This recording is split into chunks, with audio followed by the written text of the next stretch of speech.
preguntaba sobre o manifiesto sobre esas cuestións, non? Si, de alguma maneira, me decía se me sentía desautorizado sobre esas cuestións, non? Eu respeto moitísimo eses manifiestos, respeto profundamente a libertad de expresión e comparto moitas das cousas que se dicen estes días tamén incluídos dentro dese propio manifesto, non?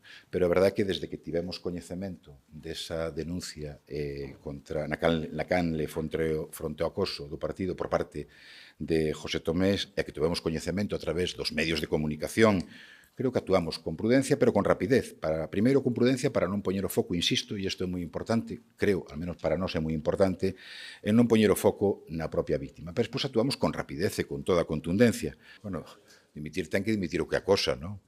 E, por tanto, nese sentido, eu, respetando todas as opinións, creo que, ademais, o digo, bueno, baixo a premisa de como actuou este partido, non? Actuou ca máxima celeridade, respetando en todo momento, insisto moito, a víctima, e o presunto acosador estaba fora do partido en menos de 24 horas, non? Creo que cumprimos os protocolos, ademais, de maneira absolutamente escrupulosa, explicamos con detalle o proceso seguido pola dirección a toda a militancia, no Grupo de Igualdade unha reunión o pasado mes de xoves, e o venres, previo, por certo, a esa roda de prensa que facía mención eu antes, pois efectivamente tamén se rendiu esas explicacións dentro da propia executiva dos socialistas.